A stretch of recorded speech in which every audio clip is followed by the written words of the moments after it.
لوگوں سے عزتیں تلاش کرتے ہو تو وہ کیا تمہیں عزت دیں گے؟ وہ تو کل اچھا کہتے ہیں، پرسوں برا کہنے لگ جاتے ہیں۔ لوگوں کے سامنے گڈ بک میں آنا چاہو گے تو وہ تو سویرے تمہارے بارے میں کچھ کہیں گے، شام کچھ اور کہیں گے۔ اپنی روحانی زندگی آباد کریں، اپنے مسلح کو وقت دیں، اور دنیا سے چھپ کر، اس موبائل کو بند کر کے، اور اپنے آپ سے بھی چھپ کے اور تنہا ہو کے، چھپا کے سارا کچھ اپنے آنسو اپنے رب کی بارگاہ میں پیش کریں، اس کے حضور حاضری دیں۔ سنو نا ترمذی کی حدیث، اور اسے یاد رکھنا، نبی پاک علیہ السلام نے فرمایا اپنے دکھ لوگوں کے سامنے نہ بیان کرنا، سیٹھوں نوابوں کو نہ بتاتے پھرنا، دنیا داروں کے سامنے جا کے نہ رونا کہ میں تکلیف میں ہوں۔ فرمایا اگر دنیا داروں کو دکھ بتاؤ گے رب تمہیں کبھی غنی نہیں کرے گا۔ اور لوگ ہیں کہ الٹا مذاق اڑائیں گے۔ آپ کی جس سے بڑی پکی یاری ہے نا، پکی، وہ تب تک پکی ہے جب تک آپ نے 50,000 مانگا نہیں، اور جس وقت آپ نے کہہ دیا کہ میں مجبور ہوں میری مدد کر، تو پھر ختم ہو گئی دوستی۔ لوگوں کی تعلقات آپ کے ساتھ تب تک ہیں جب تک آپ ان سے کوئی ضرورت وابستہ نہیں کرتے۔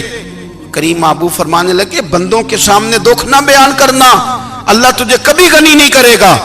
تو اپنے دکھ اپنے رب کو بتا، تو دعائیں مانگ، تو اس کی بارگاہ میں حاضر ہو، تو اس کے حضور عرض کر۔ فرمایا اپنے دکھ اپنے رب کو بتا، وہ جلدی کرے یا دیر سے کرے تجھے ساری دنیا سے بے نیاز کر دے گا، تجھے کسی کا محتاج نہیں رہنے دے گا۔ اپنے مسلح کو، اپنی دعاؤں، ایک بزرگ فرماتے ہیں میں نے دعا مانگنے کا طریقہ اپنی بیوی سے سیکھا۔ دعا مانگنے کا طریقہ اپنی، سیکھنے والے تو اپنے بچوں سے بھی سیکھ لیتے ہیں، سیکھنے والے تو ہر ایک سے سیکھتے ہیں۔ وہ کہتے ہیں میں نے دعا مانگنے کا سلیقہ اپنی بیوی سے سیکھا ہے۔ حضرت وہ کس طرح؟ فرمانے لگے میری بیوی نے نا مجھے کوئی کام بتایا، کچھ پیسوں کی ضرورت کے لیے کہا، تو میں نے اسے کہا کہ بھئی ابھی میرے پاس نہیں ہے، کچھ دنوں میں آتے ہیں تو میں دے دوں گا۔ عورتوں کی عادت ہوتی ہے وہ بار بار یاد کراتی ہیں، 2-4 دنوں کے بعد پھر اس نے کہا حضرت وہ میں نے کہا تھا کچھ پیسے، میں نے اسے کہا کہ ابھی میرے پاس نہیں ہے، کچھ دنوں میں ملتے ہیں تو میں تمہیں دے دوں گا۔ اس نے کچھ دنوں کے بعد پھر کہا حضور وہ میں نے کچھ پیسے کہے تھے۔ فرماتے میں نے ڈانٹ دیا، میں نے کہا کہ کیا تو روز مجھے شرمندہ کرتی ہے، کہا نا میرے پاس نہیں ہے، ہوں گے تو دے دوں گا، تو روز یاد کراتی ہے۔ فرماتے ہیں اس نے پہلے تو میری ڈانٹ کو سہا، پھر میرے سخت جملوں نے اس کی آنکھوں میں آنسو پیدا کر دیے، پھر اس نے اپنے آنچل میں اپنے اس دکھ کو سمیٹا، اور پھر اس نے ایک جملہ کہا تو میں رو پڑا، اور مجھے اپنے رب سے مانگنے کا طریقہ آ گیا۔ مجھے کہنے لگی حضرت جی آپ نے ڈانٹ دیا، میں نے سہ لیا، پر آپ ہی میرے شوہر ہیں، بتائیں نا آپ سے نہ کہوں تو میں کس سے جا کے کہوں۔ فرماتے ہیں میں رو پڑا، اور میں کھل کے رویا، اور میں تڑپ کے رویا، اور پھر میری سسکیاں بند گئیں۔ تو مجھے کہنے لگی آپ کو کیا ہوا؟ میں نے کہا مجھے بھی دعا مانگنی آ گئی ہے، جب میں اسے کہوں گا نا اللہ تو ہی میرا رب ہے، میں تجھ سے نہ کہوں تو میں کس سے جا کے کہوں؟ میں کیوں کسی بندے سے سوال کروں؟ میں کیوں کسی دنیا دار سے کہوں؟ میں تیرے بندوں کا، نیک بندوں کا وسیلہ لے کے، تیرے محبوب کی غلامی لے کے تیری بارگاہ میں آئیں، تجھ سے نہ مانگوں تو کس سے مانگوں؟ سمجھ آ گئی ہے؟ جب میں اس رنگ میں مانگوں گا تو پھر رب میرے اوپر بڑا ہی فضل فرمائے گا، وہ میرے اوپر بڑی رحمت کرے گا، وہ میرے لیے آسانیاں کرے گا۔ عزیز دوستو، ہم اس طرح کرنے لگ گئے ہیں کہ ہم نے نا اپنے تعلقات پر اعتماد کرنا شروع کر دیا ہے۔ میرے تعلقات بہت ہیں، ہم نے اپنی دولت پر اعتماد کرنا شروع کر دیا ہے، میرے پاس دولت بہت ہے۔ ہم نے اپنے علم پر، اپنی شہرت پر اعتماد کرنا شروع کر دیا ہے کہ میرے پاس فلاں چیز بہت ہے۔ یاد رکھنا جب بے نیاز اپنی صفت بے نیازی دکھاتا ہے تو بڑی بڑی دولتوں والے مجبور نظر آتے ہیں۔ بھائیو جب انسان کا رشتہ اپنے مالک کے ساتھ ہوتا ہے پھر تو غم بھی کچھ نہیں کہتے، پریشانیاں بھی کچھ نہیں کہتی، پھر تو زندگی صبر والی، پھر تو زندگی توکل والی، پھر تو زندگی بھروسے والی، پھر انسان اپنے آپ کو رسوا نہیں کرتا، دنیا داروں سے امیدیں اس کی ختم ہو جاتی، امیدیں اللہ رسول سے لگا لیتا ہے، مضبوط ہو جاتا ہے، مضبوط، طاقتور ہو جاتا ہے، خوددار ہو جاتا ہے، باوقار باعزت ہو جاتا ہے۔ حضرت بہلول دانا رحمت اللہ علیہ بیٹھے تھے تو ہارون رشید حج کر کے آ رہا تھا، تو رستے میں حضرت شیخ سے ملاقات ہو گئی تو السلام علیکم کے بعد کہنے لگا حضور کوئی حکم ہو تو بتائیے گا. تو حضرت بہلول دنا فرمانے لگے تیرا رب کون ہے؟ اس نے کہا اللہ. تو فرمایا میرا کون ہے؟ کہا اللہ. فرمانے لگے تو بڑا ہی بیوقوف ہے، کیا تو یہ سمجھتا ہے کہ رب ہارون رشید کو تو دے گا اور بہلول دانا کو بھول جائے گا؟ تیرا بھی وہی رب ہے، میرا بھی وہی رب ہے. اس نے اگر تجھے دے کے آزمایا ہے تو ہو سکتا ہے مجھے نہ دے کے آزما رہا ہو. جب اس کی حکمت کے تقاضے ہوں گے تو عطا کرے گا اور دے گا. تو جا اپنا کام کر. بھائی اپنی روحانی زندگی، اپنی عبادات، اپنے وظائف، اپنے روزمرہ کے معاملات، اپنی دعائیں، اپنا استغفار. دیکھو کوئی مشکل کام تو نہیں 2 رکوع ہیں سورہ واقعہ کہ اگر رات کو پڑھ لی جائے تو. میں کس طرح یہ بات بیان کروں کہ تعویذ بانٹنا آسان ہے اور وظیفہ بتانا مشکل ہے. سارا دن تعویذ بانٹیں تو لوگ لینے کو تیار ہیں، اور اگر آپ وظیفہ بتائیں تو کہتے ہیں تو مشکل کام ہے. او خدا کے بندے، اگر آپ کا تعلق قرآن پاک کے ساتھ مضبوط ہو، قرآن پاک کے ساتھ اگر آپ کا رشتہ ہو، لوگ سفارشیں ڈھونڈتے ہیں نا دنیا میں، کوئی تعلق مل جائے تو میرا کام ہو جائے. دنیا میں اتنا مشکل معاملہ ہے، آخرت میں مجھے بتائیے گا کتنا مشکل معاملہ ہوگا. میرے نبی پاک صلی اللہ تعالی علیہ وسلم نے فرمایا جو لوگ سورہ ملک پڑھا کرتے تھے نا، سورہ ملک، یہ سورت ملک قیامت میں ان کی سفارش کرے گی، اور اس طرح کرے گی کہ کہے گی اے اللہ یہاں اس بندے کو جنت میں داخل کر دے یا مجھے قرآن پاک سے علیحدہ کر دے. تو رب فرمائے گا جا اس کا دامن تھام کے اسے جنت تک پہنچایا. آپ بات کو سمجھیں، جب آپ کے تعلقات اپنے معاملات کے ساتھ مضبوط ہوں گے.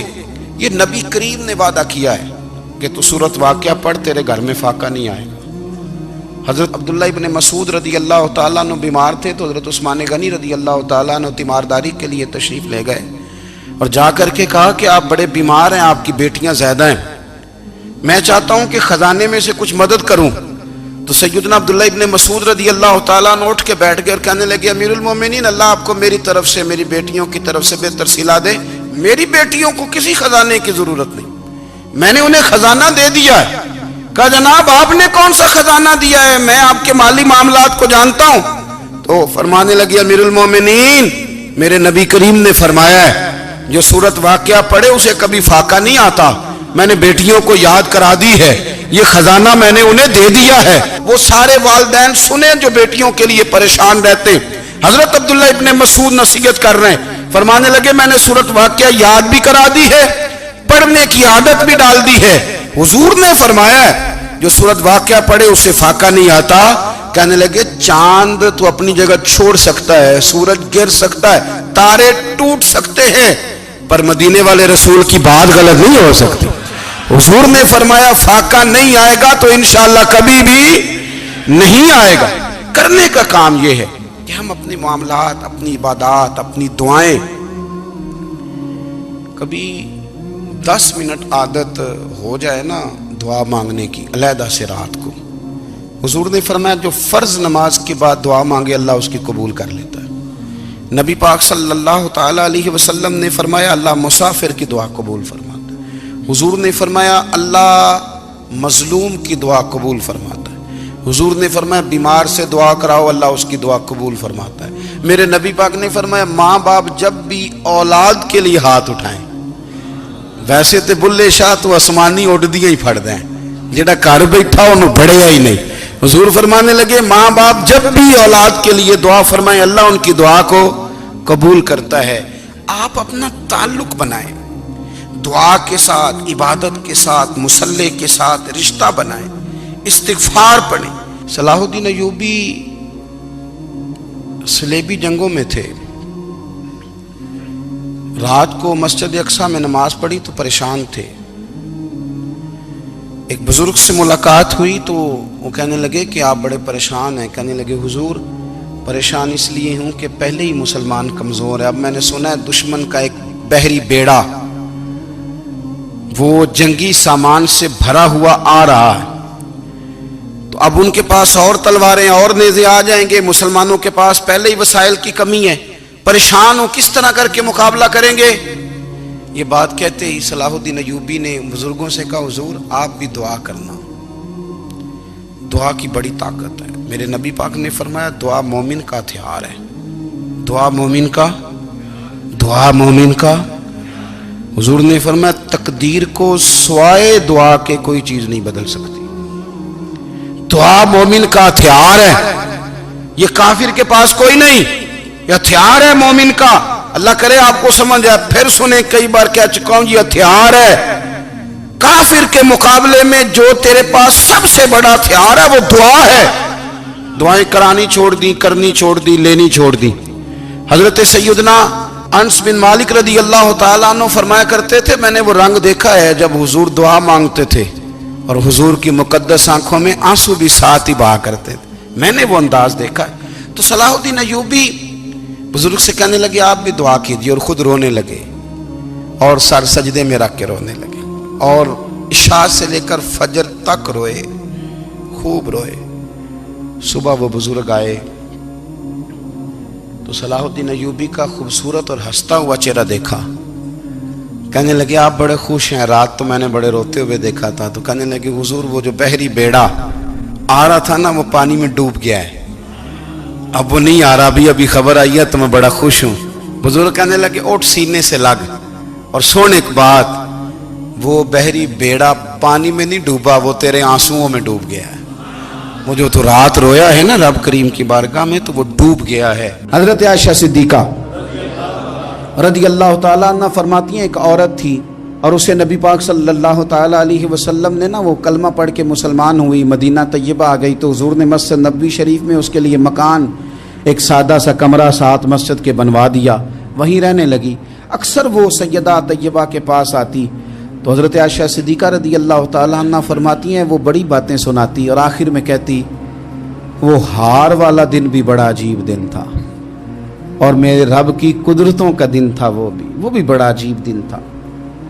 سیدہ عائشہ صدیقہ رضی اللہ تعالیٰ عنہ ایک دن فرمانے لگی کہ تو ہار والے دن کا بڑا ذکر کرتی ہے، وہ کیا دن تھا؟ تو خاتون کہنے لگی اماں جی وہ دن تھا جب میرے رب پر بھروسہ اور مضبوط ہو گیا، جس دن میرا اپنے رب پر توکل اور بڑھا، میرے ایمان میں یقین میں اور پختگی آئی۔ کہنے لگی میں ایک گھر کی کنیز تھی، نوکرانی تھی، اس گھر میں ایک بچی تھی جس کے پاس سونے چاندی ہیرے جواہرات کا ہار تھا۔ اس زمانے میں نا چمڑے کے اوپر لوگ ہیرے جواہرات لگاتے تھے، کئی دفعہ سرخ رنگ کے چمڑے پہ لگائے جاتے تھے، وہ بچی پہنتی تھی۔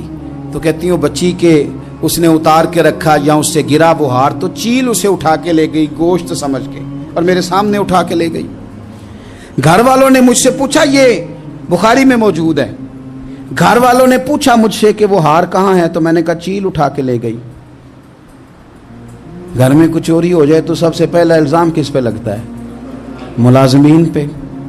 کہتے انہوں نے مجھے بڑا مارا، بڑی تکلیف تھی، حتیٰ کہ میری شرمگاہ تک کی تلاشی لی، میری عزت اتنی خراب کی میں بتا نہیں سکتی۔ میں نے اپنی زندگی میں ایک واقعہ دیکھا، ایک امیر گھر میں چوری ہو گئی، ملازم کو اتنا مارا کہ وہ چارپائی پہ پڑ گیا، پولیس والوں سے اتنی مار پروائی گئی کہ وہ بیچارہ چارپائی پہ پڑ گیا، اور پھر وہ اتنا بیمار ہوا اور کچھ دنوں کے بعد پتہ چل گیا کہ چور تو اپنا بیٹا ہے ان کا، پھر اس کا انتقال ہو گیا۔ اب وہ سیٹھ صاحب اور گھر والے آ کے نا مرنے والے کے کان میں معافیاں مانگ رہے ہیں، کان میں۔ تو میں نے ان سے پھر کہا تھا کہ یہ تو اب چلا گیا ہے، تمہارا زور چلتا تھا نا تو تم نے قانون خریدا اور تم نے اسے جتنا ہو سکا تم نے اسے مار پڑوائی، تمہارے پاس جو عدالتیں تھیں تم نے وہاں کارروائی کی، اب ایک عدالت قیامت کے دن لگے گی۔ یہ کمزور تھا نا، کچھ کر نہیں سکا۔ میرے نبی پاک صلی اللہ علیہ وسلم نے فرمایا سن لو، اگر سینگ والی بکری نے بغیر سینگ والی بکری کو تکلیف دی ہوگی نا تو قیامت کے دن اسے بھی بدلہ دینا پڑے گا کہ تیرے پاس سینگ تھے اور تو نے اسے مارا تھا۔ وہ خاتون عرض کرتی ہے سیدہ عائشہ کی خدمت میں کہ مجھے بڑا مارا، مجھے تکلیف دی، میں کہہ رہی تھی کہ میرے سامنے چیل لے گئی ہے پر وہ نہیں مان رہے تھے، اماں جی انہوں نے مجھے بڑا مارا۔ حضرت عائشہ صدیقہ کہتی ہیں پھر کیا ہوا؟ کہنے لگی اماں جی جب کوئی میرا مددگار نہ رہا، مجھے تکلیف دے رہے تھے، رسوا کر رہے تھے، تو میں نے اپنے رب سے مدد چاہی، میرے رب کی طرف میں نے توجہ کی، میں نے کہا مالک اب تو ہی میرا مددگار ہے